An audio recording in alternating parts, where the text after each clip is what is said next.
Welcome to this video, and what you are seeing on my screen is the protest against corruption in Nepal.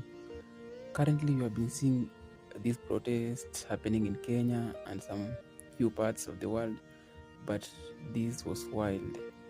These youths, Gen Z, were fighting upon corruption, and there were a bit distraction to the main offices and some other many buildings, including the Prime Minister's office, and they forced the resignation of the Prime Minister.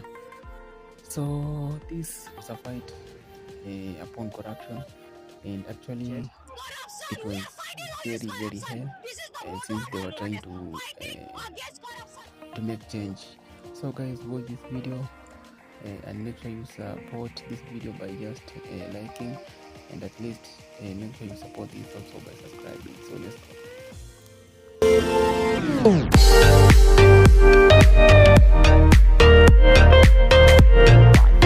All the Nepalese citizens are fed up of corruption. Every youth are going outside the country, so we want to protect our youth and make the country's economy better. For that, we need a new youth, new power, and new politicians who are well educated to move the country forward.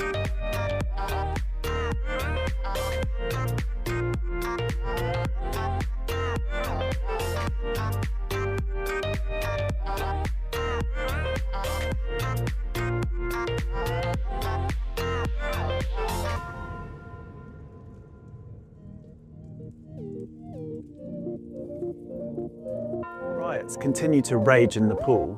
Footage has emerged of its former Prime Minister and his wife being brutalised by protesters inside their own home. The home of five-time Prime Minister Shehbaz Dubha and his wife Arzu Rana Dubha was stormed by a mob who dragged them from the house and beat them. One clip shows the pair being hustled from the house by a gang, some wearing motorcycle helmets, after they bust in. Later, a badly bloodied Dubha is seen being pulled through another building with fear in his eyes. Soldiers eventually arrived on the scene and took control, holding back the mob with their guns. Nepal's capital, Kathmandu, and other cities have seen days of ferocious rioting this week. The ruling class across different parties has been systematically targeted by the demonstrators. The wife of a different former Prime Minister was killed when protesters torched their home.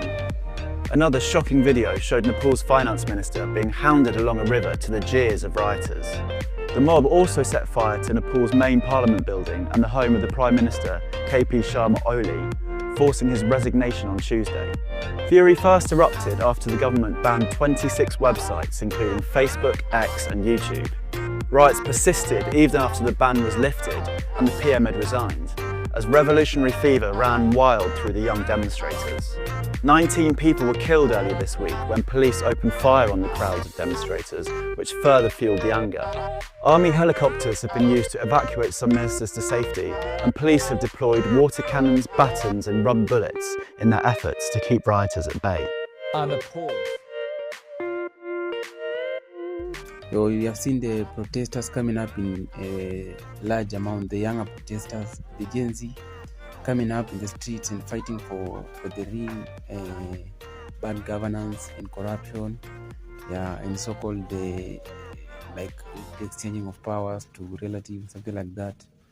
And they are really doing, I can't say it's a good thing, but it have turned to another bad thing that is actually destroying the country. But now it's a lesson to other African leaders and some other world leaders to always listen to people. If we don't listen to people, people are gonna act for themselves. So this is what currently is going on in Nepal. For those who have been following it, they really know more about this video. So actually you can see that car is the water cannon. Guys have lit up the fire all over the place, and some have been dressed. Look, the one dressing the police clothes, and this is the situation currently there. So actually we pray that the government will listen to people and do what the people want, because you can see this one is a parliament, and they have lit the parliament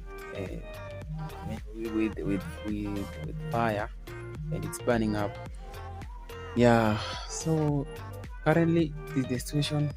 Make sure you keep praying for Nepal, and also keep supporting this channel for more updates. I will be bringing more updates. So guys, I think let me appreciate for always watching my video and keeping up on my channel, because I will be bringing the many news that will be coming up.